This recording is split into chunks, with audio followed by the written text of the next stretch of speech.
Okay, 6 months has rolled around again. I am doing an updated favourite 10 perfumes from my collection. I'll be as brief as possible. Essentially, from my 70 odd bottles and a couple of decants that I wear regularly, where I haven't purchased a bottle, I essentially shortlist my favorites, and it's really just a process of kind of looking at my bottles and first mentally sort of picking out ones that I've enjoyed, and I kind of halve that, do a short list of about 30, and then from that point I'm a little bit more precise, pedantic about it, I guess, and I go through kind of laborious process of comparing stuff to each other, slowly sort of filtering out stuff that I'm enjoying more. And yes, it is, present. It's right now in the moment what I'm loving. And eventually I get down to about 15 bottles, shortlist again to the 10, and then I try and order them. Now, needless to say, I love every one of the perfumes in this top 10, and I actually love most of the bottles that I wear on a regular basis. So it is kind of a difficult process, but what I find interesting about doing this every 6 months is realizing there are patterns where there are particular bottles, like in this case, where they're perennially in my 10 favorite perfumes. And then there are always some surprises that pop up with these when I do these videos, because there are some new ones that I've really enjoyed. And it's the reason why I do it every 6 months, because it's long enough for me to have been wearing things that really, I guess, I start to crush on over that half year period, and they make it into the list. Now, I have actually six. I'll link to my previous top 10, which was done 6 months ago, and you can choose to stop this video now and watch that just to see what I had back then. But I can tell you that today's list, there are going to be, I think, 6 perfumes in my 10 that weren't there last time. So that kind of tells you about how my taste changes over a year, really. And, and it might be a case that I've had some new perfumes, although in this case, there are no kind of brand new perfumes that I've added here recently. I've had all of these perfumes. I had them all last time I did this video. There is one that's never been in my top 10, and I'm happy to say that it's at the moment just one I'm absolutely loving. So let's get started. I'm going to go with number 10 now. 10 to about 10, 9, 8, 7. The first 4 you're going to hear about here are ones that have been in my top 10 before. They kind of make it regularly, and that's an indication to me that they're real, true keepers in terms of perfumes, as long as they're always available. And in the case of one, probably not. They're, I'm never going to get rid of them from my collection. Number 10 from Parfums d'Empire. This is the beautiful Ombre Ruuth.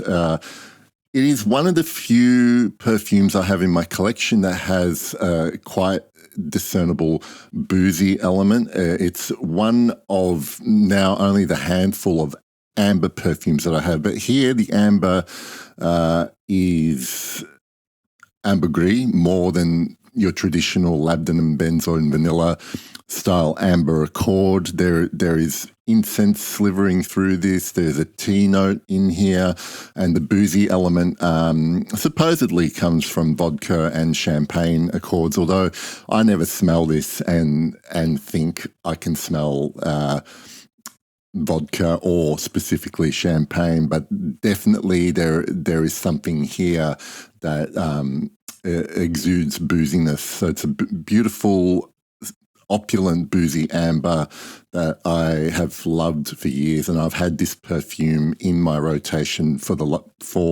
as long as I've been doing this channel, pretty much. So 7 years in love with Ombre Ruuth. At number 9, it is my only Guerlain in this 10 actually, and that is Habit Rouge, the original EDT. Over the last year, I've added Habit Rouge Rouge Privé, which is a flanker of this perfume, but this is a perfume that is easy for me to take for granted, and only when I get down to the process of sort of starting to really refine my favorite perfumes when I'm preparing for this video, and I start to smell this with intention, comparing it to my other perfumes, that I stop taking it for granted and realize how wonderfully and still unique Habit Rouge is, especially in the world of masculine marketed perfumes. There's still nothing quite like it. I know it was created as initially inspired by releasing a masculine version of Shalimar. It's pretty different to my nose, and I'm only comparing to modern day versions of Shalimar. Yes, they share similar elements, but like I said, current formulations, Guerlain seem to update their perfumes, and they don't seem to lose too much in terms of what makes them wonderful in the first place. So number 9, Habit Rouge. At number 8, another sort of similar perfume where I tend to take for granted, and then sometimes I have to stop and think and realize how good this is. This is Sauvage Parfum. Now, this is not the original Parfum with the black label that was released in 2012. This is the 2017 updated version. It's slightly different. I've done comparison videos with that original 2012, and also comparison videos with the original classic Eau Sauvage EDT. This just is just, again, like a little bit like Habit Rouge. There's nothing quite like it in terms of what it's the scent profile. It's at once citrus, resinous, but this combination, this blending, it remains one of Dior's best recent releases. Popularity notwithstanding, because we all know the current Sauvage is their bestseller, but one of the better things Dior has released in the last decade. And number 7, another perennial top 10 for me, but unfortunately this is one that is currently discontinued. Who knows if Helmut Lang will bring back new versions of Eaudeparfum. They had a line of Eaudeparfum, Helmut Lang Eau de Cologne, and the leather suede Curon. Eaudeparfum, one of my all-time favorite floral musks, because this musk for me really hits the right balance of clean and just that slightly dirty element as well, but it's all embellished with wonderful lush white florals. There's an orange blossom in here. There's a touch of powder with heliotrope. A lot of guys might not find this masculine enough for them, but I absolutely love wearing this. It's one of the most beautiful perfumes that I own. Okay, at number 6, this is a new entry, and I know that I haven't talked about this brand, has not been included in my previous top 10s before, and there was an element of, I guess, hesitancy about including them because I am involved in their evaluation and development, but I had to include Msk Pistil. Now, this, in terms of my involvement with Msk, of all the perfumes we've released, this is the one that I had the least amount of feedback and evaluation for, because when the first time I smelled this, Marie sent me a sample of a draft of Pistil. It's essentially unchanged. I didn't contribute to any sort of changes to it, and it is every time I've worn it over the last 6 months, I'm kind of just a bit gobsmacked by how good it is, how unique it is, and I'm proud. I'm proud that I have a minimal involvement in this perfume. It is this, to me, just this kind of green, earthy, floral. It's like a bouquet of slightly wilting flowers, sitting in a humid greenhouse, surrounded by dirt. I know that might not sound appealing, but the result of it off my skin is fantastic, and I had to include it in my top 10 for this update. All right, now we're into the top 5, and there is really kind of probably no surprises here. This is probably the perfume that's kind of made the biggest jump in terms of my personal rankings, and the order has changed slightly since my last update. This is from État Libre d'Orange. This is The Afternoon of a Fawn. Probably my favorite, well, from this list, it is my favorite rose perfume. I kind of classify it as a rose, but it's not just a rose. There is a lot of herbal elements. There's a beautiful mellow immortelle. Like some immortelle can take over perfumes, and here I find it's just been blended and balanced so well with the rose and the greener, mossier elements. It is one of the most unique chypre profiles I have smelled on a perfume, and to anyone else, this is the type of perfume that could be a bit divisive. It's not a universal love for everybody, but this just works on my skin, and that's a big part of the reason why it is in my top 5 perfumes. At number 4, another discontinued perfume, and in fact, last time I made this video, this was actually at number 1, but I have 3 perfumes ahead of it this time around, just purely because there's probably an element of not having worn this one as much. But then when I was doing my testing and comparisons, like, this is just one that you smell, even when I was smelling it on a blotter and I was comparing it to my other perfumes, it brings an instant smile to my face. It actually changes my mood, and I unconsciously smile just by smelling a blotter, and that is L'Artisan Parfumeurs Séville à l'Aube, one of my all-time favorite perfumes. Completely unique take on orange blossom, beeswax, incense, bit of lavender that comes through. It is just a mood lifter, complete mood lifter, and never feel anything but happy wearing this. Okay, into the top 3. This is another perennial. It appears a lot in my top 10s, and sometimes it's ranked high, sometimes ranked low, but there is just no doubt that as simple and as basic as this might smell to a lot of people, especially a lot of people that have smelled a lot of niche and independent perfume that are complex, avant-garde, this just works because it smells amazing. And I'm talking about Equipage Geranium by Hermes, one of Jean-Claude Helléna's best perfumes, in my opinion.